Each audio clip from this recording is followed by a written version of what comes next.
Assalamualaikum warahmatullahi wabarakatuh. Alhamdulillahirabbil alamin wa bihi nasta'inu ala umuri dunya waddin. Assalatu wassalamu ala asyrafil anbiya'i wal mursalin sayyidina Muhammadin wa ala alihi wa sahbihi ajmain.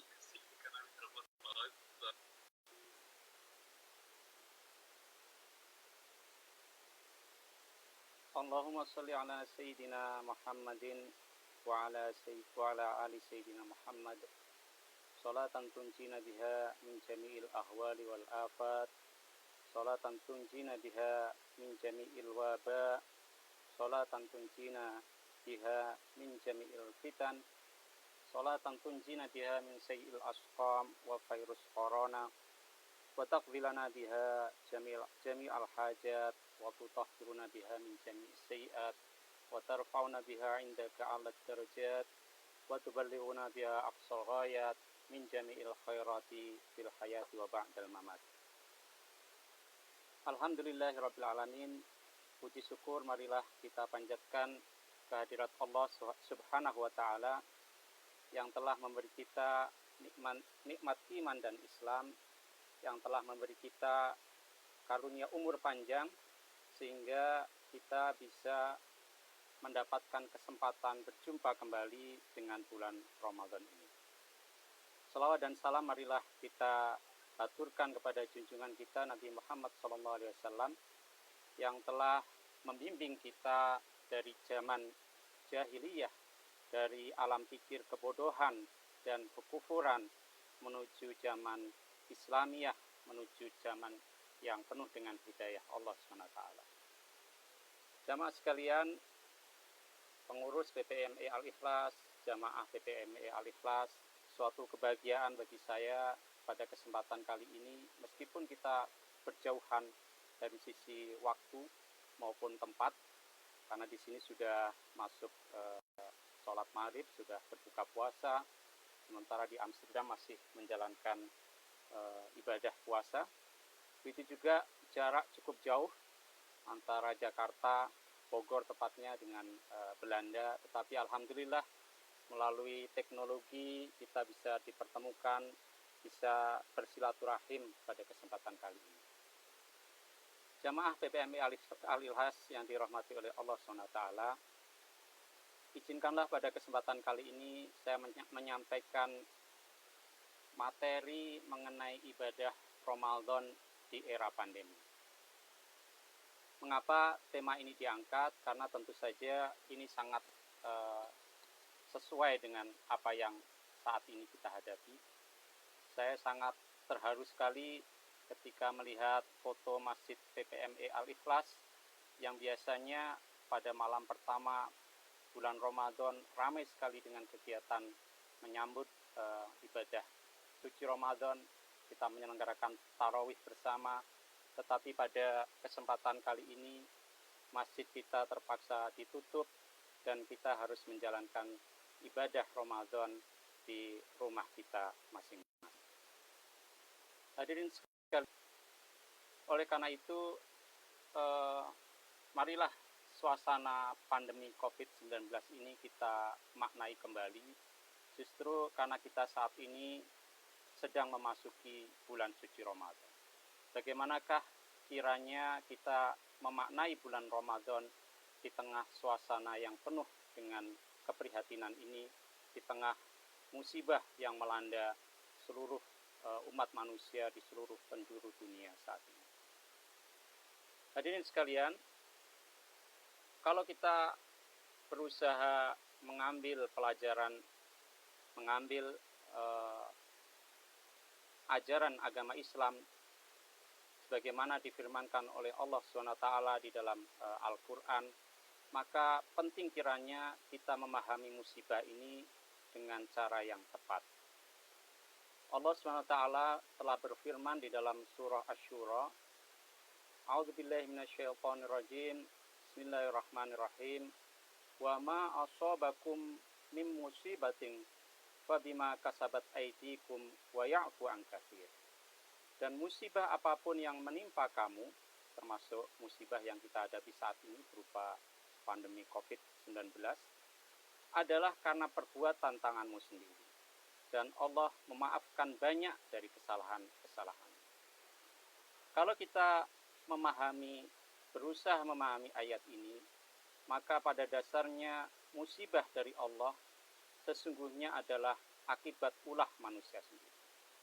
Tetapi karena kasih sayang Allah, tidak semua ulah manusia yang buruk-buruk itu, tidak semua dosa manusia itu, tidak semua kerusakan yang diciptakan oleh manusia itu kemudian ditimpakan musibah oleh Allah. Kita bisa bayangkan kalau semua kesalahan manusia itu kemudian Allah menimpakan musibah, maka tentulah alam raya ini, dunia ini, masyarakat kita sudah hancur. Tetapi Allah berfirman di dalam surah Asy-Syura tersebut, wa ya'fu an katsir. Allah lebih banyak memaafkan ulah perbuatan manusia.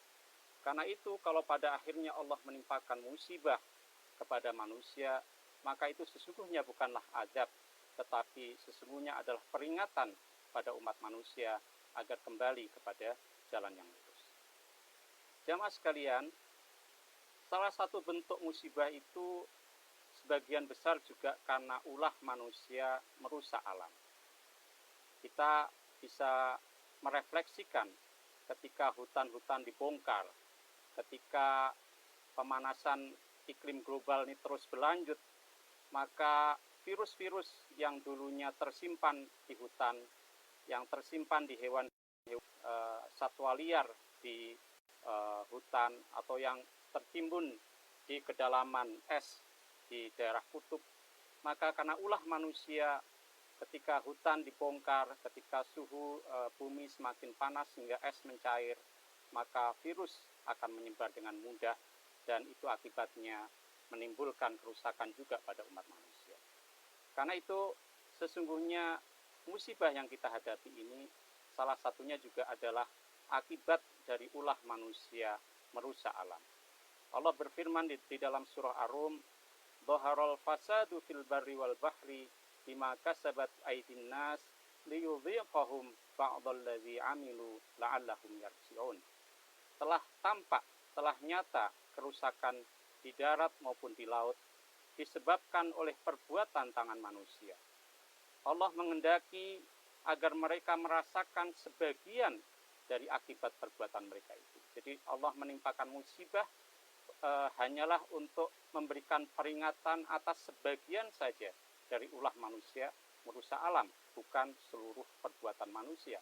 Karena perbuatan manusia yang jelek-jelek lain itu telah dimaafkan oleh Allah.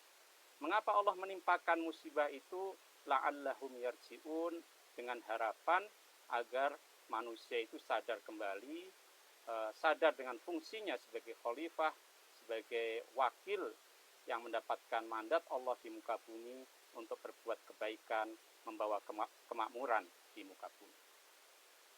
Allah juga berfirman di dalam surah Al-Hadid ayat 22, "Ma asaba min musibatin fil ardi wala fi anfusikum illa fi kitabim min qabli an nabra'aha inna dzalika 'alallahi yasir." Setiap bencana yang menimpa di bumi dan yang menimpa dirimu sendiri, menimpa umat manusia, semuanya telah tertulis di dalam kitab sebelum kami mewujudkannya. Sungguh yang demikian itu mudah bagi Allah. Jadi para hadirin sekalian, para jamaah PTMI Al-Ikhlas, musibah apapun yang ada di muka bumi ini, baik yang sudah terjadi maupun yang belum terjadi, semuanya sudah ada dalam pengetahuan Allah yang tersimpan di dalam Lauhul Mahfuz.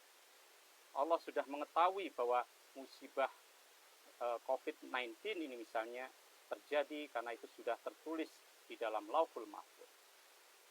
Musibah ini adalah ujian agar manusia dapat bersikap proporsional. Karena itu di dalam ayat berikutnya surah Al-Hadid ayat 23 Allah berfirman, "Likaila ta'sau 'ala ma fatakum wa la tafrahu bima atakum wallahu la yuhibbu kulla mukhtalin fakhur." Musibah ini adalah ujian agar kamu tidak bersedih hati terhadap apa yang luput dari kamu dan tidak pula terlalu bergembira terhadap apa yang diberikan kepadamu. dan Allah tidak menyukai setiap orang yang sombong dan membanggakan diri. Jadi musibah itu seperti yang kita alami saat ini dengan berdiam diri di rumah, tidak bisa beraktivitas, tidak bisa bekerja, kehilangan kesempatan untuk bersenang-senang, pergi ke tempat saudara dan segala macam, itu adalah ujian likaila ta'saw, supaya kita semua tidak bersedih hati. Kita selalu bersikap wajar, tidak mudah kecewa kita ketika kita kehilangan sesuatu, karena kita mungkin kehilangan pendapatan saat ini, kita kehilangan kesempatan berinteraksi saat ini. Tetapi kalau kita bisa memahami musibah dalam arti ini, maka kita akan berpedoman pada surah Al-Hadid ini, likaila ta'saw ala ma fatakum. Kita tidak kecewa, kita tidak kehilangan harapan, kita tidak putus asa ketika kita kehilangan sesuatu di tengah-tengah wabah COVID-19 ini. Dan sebaliknya, wala tafrahu bima atakum. Kita juga tidak mudah lupa diri, tidak mudah kegirangan sampai lupa daratan ketika kita memperoleh sesuatu. Jadi musibah ini justru adalah batu ujian supaya kita tidak memiliki keterlekatan yang terlalu berlebihan kepada benda-benda dunia, kepada kesenangan dunia, sehingga ketika kita menghadapi musibah, menghadapi suasana seperti pandemi COVID-19 ini, maka kita tetap optimis, kita tetap penuh mawas diri, kita tetap positif ya, karena kita tidak mudah putus asa dan tidak mudah lupa diri. Ayat ini juga menekankan wallahu la yuhibbu kulla mukhtalin fakhur, dan Allah tidak menyukai setiap orang yang sombong dan membanggakan diri. Maka kita lihat di tengah musibah ini, kesombongan dan kepongahan manusia tidak akan berarti apa-apa. Kita bisa menyaksikan bagaimana misalnya Presiden Amerika Serikat Trump dengan pongah merasa bisa menghadapi virus ini, menganggapnya sesuatu yang remeh. Tetapi negara adidaya itu yang punya teknologi yang sangat maju, yang menguasai kekuatan militer terbesar ya, di dunia ini, ternyata tidak bisa apa-apa di hadapan virus yang ukurannya sangat kecil. Hadirin sekalian, karena itu dengan pemahaman musibah yang demikian, lantas bagaimana kita harus menyikapi musibah ini? Marilah kita menyimak surah Al-Baqarah ayat 155 untuk menjadi pedoman kita. Allah berfirman, وَلَنَبْلُوَنَّكُمْ بِشَيْءٍ مِنَ الْخَوْفِ وَالْجُوعِ وَنَقْصٍ مِنَ الْأَمْوَالِ وَالْأَنْفُسِ وَالثَّمَرَاتِ وَبَشِّرِ الصَّابِرِينَ. Dan kami pasti akan menguji kamu dengan sedikit ketakutan, kelaparan, kekurangan harta, jiwa, dan buah-buahan. Dan sampaikanlah kabar gembira kepada orang-orang yang sabar. Dengan berdasarkan ayat ini, maka di dalam menyikapi musibah ini, semestinya kita selalu berhusnudzon, berprasangka baik kepada Allah. Kita meyakini bahwa semua musibah ini adalah peringatan dan ujian dari Allah, dan bukannya azab, sehingga dengan husnudzon itu, maka kita bisa menyikapi musibah dengan sebaik-baiknya. Dan ketika kita menghadapi musibah itu, ujian itu, yang di dalam ayat ini hanyalah Allah menggambarkan sedikit ketakutan. Jadi Allah pasti ketika menimpakan musibah itu tidak akan membebani hamba di luar yang di kemampuan hamba itu. Karena itu ayat ini menyatakan bisyai'im minal khauf, sedikit rasa takut, sedikit rasa lapar, kekurangan harta ya, dan jiwa, wassamarot ya, buah-buahan ya. Jadi ketika kita menghadapi apapun musibah itu, baik berupa kekhawatiran, kecemasan, stres ya karena situasi COVID-19 ini, kelaparan dan segala macam, kita tidak kehilangan harapan karena kita berhusnudzon kepada Allah bahwa semuanya ini adalah ujian, peringatan bagi kita. Dan di ayat itu ujungnya Allah berfirman, wabasyiris sabirin, dan berilah kabar gembira kepada orang-orang yang sabar, orang-orang yang tabah dalam menerima apapun bentuk musibah yang dialaminya. Di dalam ayat berikutnya Allah berfirman, alladzina idza asabathum musibatun qalu inna lillahi wa inna ilaihi rajiun. Siapakah orang-orang yang sabar itu, yang diberi kabar gembira itu, yaitu orang-orang yang apabila ditimpa musibah mereka berkata inna lillahi wa inna ilaihi rajiun. Yaitu orang-orang yang berkata sesungguhnya kami semuanya ini adalah milik Allah dan kepadanya lah kami kembali. Jadi ketika kita ditimpa musibah, apapun bentuk musibah itu, maka itu justru menimbulkan kesadaran kepada kita, menimbulkan keinsafan kepada kita bahwa justru inilah momentum untuk kita kembali kepada Allah. Untuk kita menghayati, meyakini bahwa kita milik Allah dan kepadanya lah kita harus kembali. Jadi kita kembali kepada Allah tidak berarti badan kita yang kembali kepada Allah ketika kita meninggal karena ruhnya sudah dicabut, tetapi kita kembali kepada Allah karena jiwa kita sudah kita bersihkan, kita sucikan sehingga kita bisa berdekatan kepada Allah, sehingga kita bisa merasakan kehadiran Allah Subhanahu wa taala.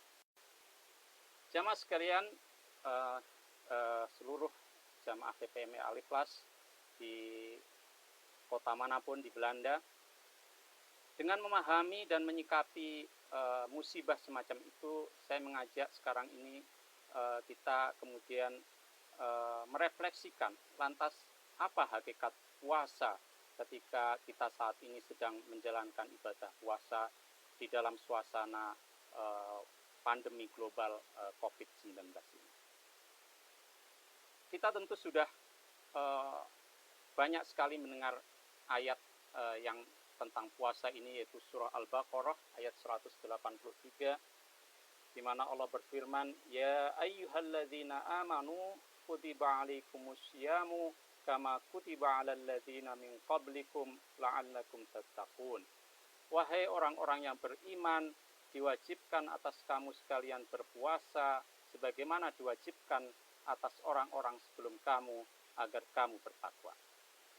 Kalau kita menghayati betul ayat ini, ayat 183 surah Al-Baqarah ini, maka sesungguhnya ada dua hal yang penting dipahami di situ. Yang pertama adalah asalnya, ya, dan yang kedua adalah tujuannya. Ya. Di dalam ayat ini Allah menekankan bahwa puasa itu asal atau pondasinya itu hanya bisa dilakukan dengan berdasarkan iman, dan kemudian tujuannya ya, itu adalah takwa. Jadi ini adalah satu seruan, satu perintah untuk peningkatan kualitas rohani kita dari derajat iman ke derajat takwa. Derajat iman adalah derajat meyakini akan Allah, meyakini kitabnya, rasulnya, dan segala macam. Iman itu artinya iqrarun bil qalbi, ya, mengikrarkan dengan hati, tasdiqun bil lisan, ya, membenarkan dengan lisannya, dan amalun bil arkan, ya, melaksanakan dengan anggota badan. Jadi itu level yang paling elementer.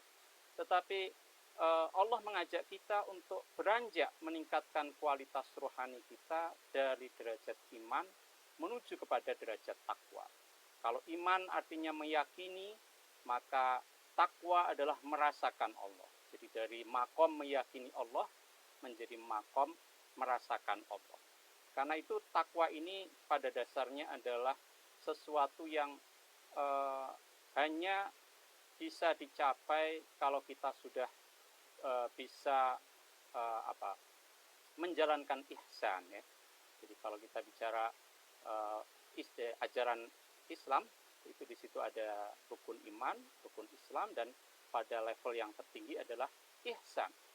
Ihsan itu artinya di dalam hadis Nabi, Rasulullah bersabda ketika ditanya apakah ihsan itu, Rasulullah menjawab, anta abudallaha ka'annaka tarahu wa illam takun tarahu fa innahu yaraka. Jadi kamu beribadah kepada Allah seolah-olah kamu melihatnya. Jadi kita merasakan kehadirannya langsung.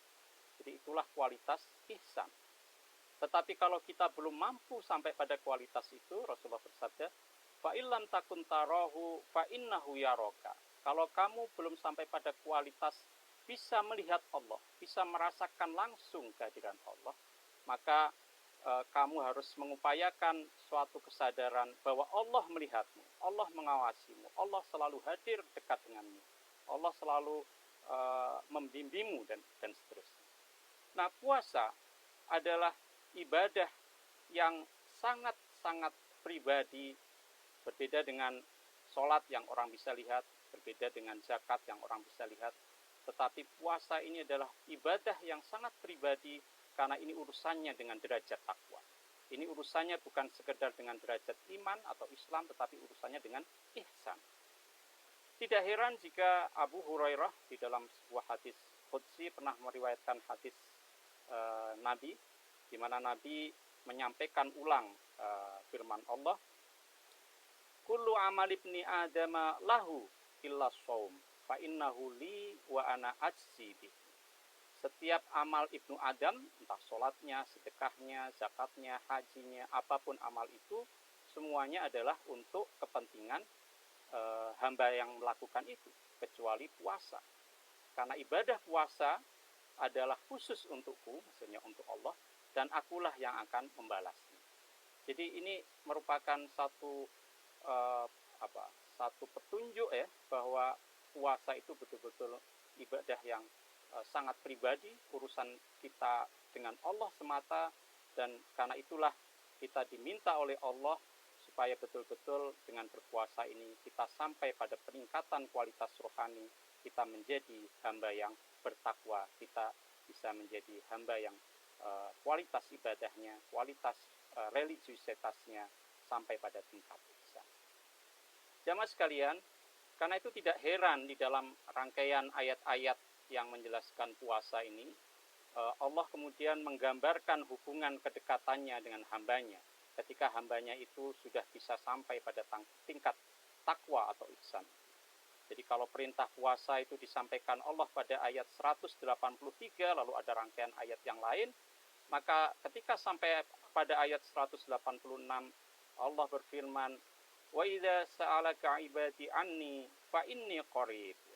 Dan jika bertanya kepadamu hamba-hambaku mengenai aku, maka katakanlah sesungguhnya aku ini dekat.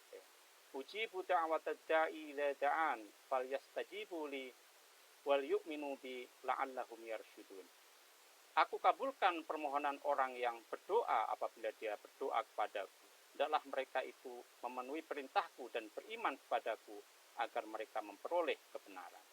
Tentu saja kualitas kedekatan semacam ini, di mana semua doa kita dijanjikan Allah akan dipenuhi, itu hanya bisa dicapai oleh orang-orang yang puasanya sudah bisa mengantarkan dia kepada derajat ketakwaan.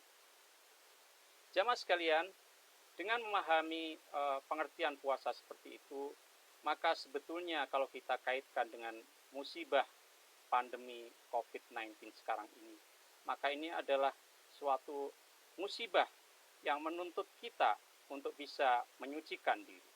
Karena sebagaimana tadi sudah disampaikan, musibah itu adalah peringatan dari Allah, liyudhiqahum ba'dalladzi amilu la'allahum yarji'un, supaya ditimpakan kepada mereka sebagian dari perbuatan mereka, la'allahum yarji'un, supaya mereka kembali. Begitu juga tadi sudah disampaikan, orang yang sabar ketika menerima musibah adalah orang-orang yang jika musibah itu menimpa mereka, mereka akan berikrar inna lillahi wa inna ilaihi raji'un. Artinya mereka justru menjadikan musibah ini sebagai momentum untuk kembali kepada Allah. Tidak heran jamaah sekalian, Sayyidina Ali bin Abi Thalib karramallahu wajhah pernah menyatakan bahwa segala sesuatu itu ada zakatnya, ada penyucinya. Jadi harta perdagangan ada zakatnya untuk menyucikannya dari unsur-unsur riba, haram dan segala macam. Hewan ternak, pertanian, harta tambang, harta temuan dan segala macam, semuanya ada zakatnya. Dan zakat bagi jiwa manusia adalah dengan melakukan puasa. Karena jiwa ini kita bisa bayangkan dalam 12 bulan pada 1 tahun itu, mungkin 11 bulan itu lebih banyak kita curahkan untuk kehidupan duniawi, untuk mencari nafkah, untuk berlibur dan seterusnya. Dan ada 1 bulan di mana itu akan menjadi penyuci dari berbagai kesalahan, ba'dalladzi amilu, yang ulah manusia yang kita lakukan yang mungkin justru melanggar perintah Allah. Maka 1 bulan Ramadan itulah yang menjadi penyucinya, menjadi zakat bagi kita. Sebagai ilustrasi, puasa pertama itu sebetulnya dilakukan oleh Nabi Adam.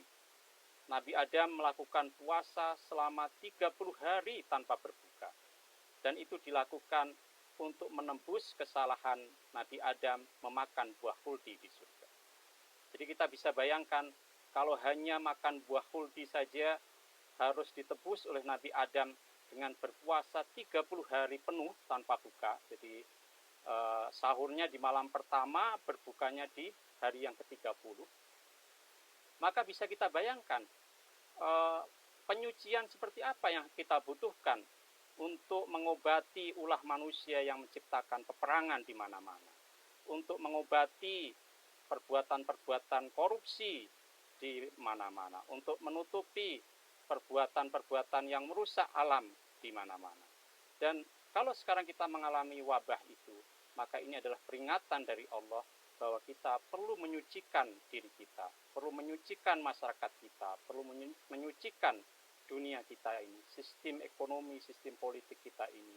Dan puasa kita ini adalah satu momentum bagi kita untuk menghayati keharusan penyucian diri. Hadirin sekalian, maka meskipun kita tidak bisa ke masjid, meskipun kita tidak bisa berjamaah bersama-sama di dalam menjalankan ibadah-ibadah di bulan Ramadan, maka dengan memahami tuntutan penyucian diri ini, sesungguhnya situasi sekarang ini adalah momentum kita untuk melakukan penyucian diri, momentum untuk mengasingkan kita secara spiritual, momentum untuk membuat rumah kita menjadi gua Hira, seperti yang dilakukan oleh Nabi. Nabi menyepi di gua Hira ketika menghadapi kemaksiatan kaumnya, menghadapi ulah perbuatan kaum kafir, dan Nabi kemudian memilih mengasingkan diri beribadah di gua Hira.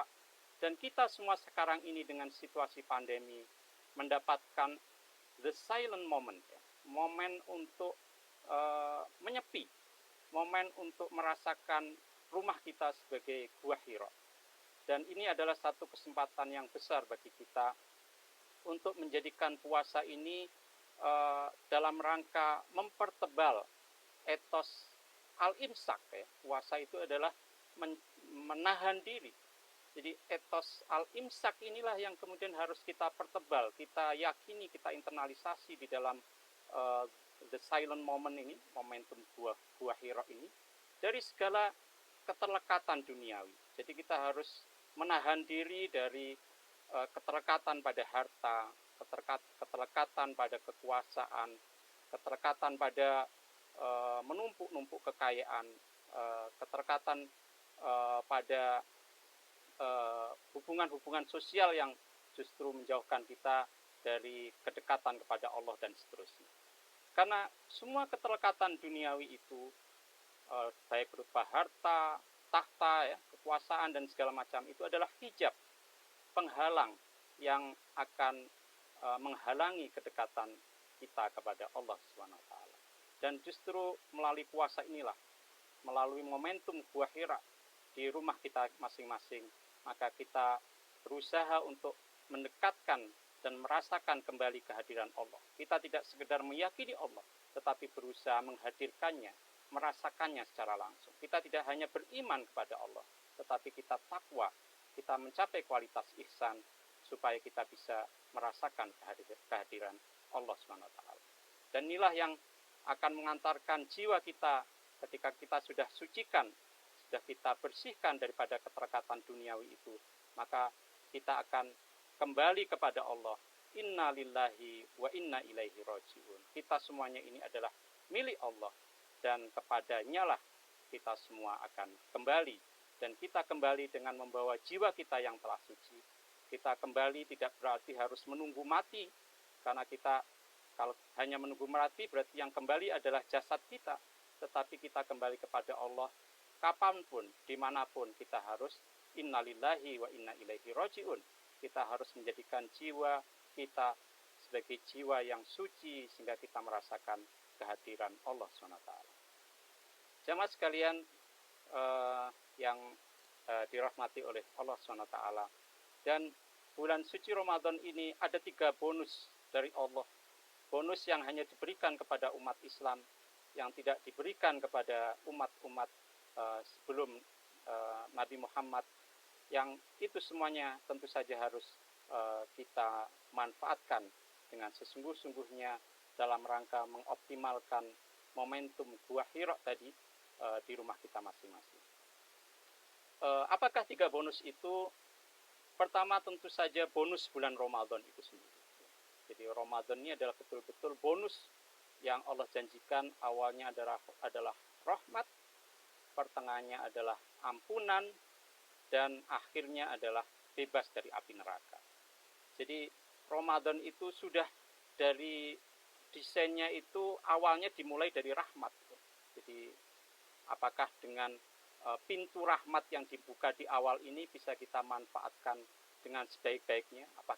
Apakah kita mau memasuki rahmat, ya, pintu rahmat yang ada di 10 hari pertama itu, yang kalau kita bisa betul-betul memanfaatkan itu, maka janji Allah 10 hari yang kedua maka kita akan mendapatkan maghfirah.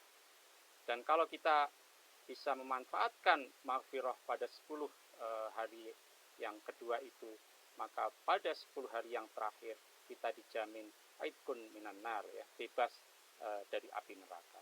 Dan itulah momen ketika kita sudah bisa menghilangkan seluruh keterlekatan duniawi. Kita bisa puasa, bukan hanya puasa makan minum, tetapi juga puasa menggunjing orang, puasa merebut jabatan orang, puasa mengambil hak orang, puasa dari menghina sesama kita, dan seterusnya, ya. Jadi ketika kita semuanya mampu melakukan itu, maka di akhirnya nanti kita akan bebas dari api neraka. Inilah bonus yang pertama, ya, yang diberikan Allah kepada kita, ya. Meskipun kewajiban puasa itu sudah dibebankan kepada umat-umat sebelumnya, tetapi bonus berupa bulan Ramadan yang di awalnya rahmat, pertengahannya maghfirah, dan akhirnya bebas dari api neraka, ini adalah suatu keistimewaan yang diberikan Allah kepada umat Nabi Muhammad SAW. Adapun bonus yang kedua adalah Lailatul Qadar, ya. Malam yang nilai ibadah di dalamnya sepadan dengan ibadah 1000 bulan. Kalau tadi saya menyampaikan puasanya Nabi Adam, yang puasanya itu 30 hari penuh, ya, tanpa berbuka di tengah-tengahnya, maka kita tentu tidak bisa menjalankan ibadah semacam itu. Umat-umat zaman dahulu juga usianya panjang-panjang, secara fisik mereka jauh lebih kuat dibanding umat Nabi Muhammad SAW. Tetapi untuk memberikan kesempatan kepada umat Nabi Muhammad memperoleh kualitas ibadah yang setara, maka Allah memberikan bonus berupa Lailatul Qadar, di mana ketika kita beribadah, kita menjumpai malam Lailatul Qadar dan beribadah pada saat Lailatul Qadar itu, maka itu kualitasnya, tak ubahnya seperti kita beribadah selama 1000 bulan. Ini adalah bonus kedua yang juga harus kita upayakan benar supaya bisa kita manfaatkan di bulan Ramadan itu. Yang ketiga adalah bonus ketika Allah menyatakan bahwa puasa adalah satu-satunya ibadah untuk Allah, bukan untuk manusia yang menjalankan puasa itu. Puasa adalah satu-satunya ibadah yang sangat privat, tidak bisa diketahui oleh orang lain ya. Karena kalau kita sholat maka orang masih bisa melihat gerakan kita, bisa mendengar suara kita ya. Kalau kita sedekah, maka meskipun kita menyembunyikan sedekah itu, paling tidak orang yang menerima sedekah itu mungkin masih bisa mengetahui. Itu juga ibadah-ibadah yang lain. Tetapi kalau puasa, maka yang bisa mengetahui siapa yang berpuasa atau tidak, siapa yang puasanya bersungguh-sungguh atau tidak, itu adalah Allah SWT. Dan untuk ini Allah telah berjanji, puasa itu adalah untukku dan akulah yang akan membalasnya. Itu artinya apa? Artinya pahala puasa ini kalau betul-betul diterima oleh Allah adalah tidak terhitung, tidak ada padanannya. Mungkin Allah akan mengganjarnya lebih dari sekedar 1000 bulan, mungkin 2000 bulan atau 3000 bulan, karena hanya Allah lah yang tahu kualitas puasa kita, dan Allah jugalah yang akan membalas dengan memberi pahala yang sepadan dengan kualitas puasa dan ibadah yang kita lakukan di bulan Ramadan. Jamaah sekalian, maka 3 bonus itulah yang mari sama-sama kita usahakan untuk selalu kita manfaatkan, karena bulan Ramadan ini adalah satu kesempatan besar supaya kita bisa menjadi pribadi yang bertakwa, menjadi pribadi yang oleh Allah disebut sebagai orang yang sabar ketika menerima musibah, dan orang yang ketika memperoleh musibah justru mengantarkannya pada kesadaran untuk inna lillahi wa inna ilaihi roji'un, menyadari bahwa kita semuanya ini adalah milik Allah, dan karena itu kita semuanya harus memastikan diri kita pulang kembali kepada Allah sebagai jiwa-jiwa yang suci, jiwa-jiwa yang mutmainnah, jiwa-jiwa yang radiyatan maradiyah. Hadirin sekalian, demikian yang bisa saya sampaikan pada kesempatan kali ini.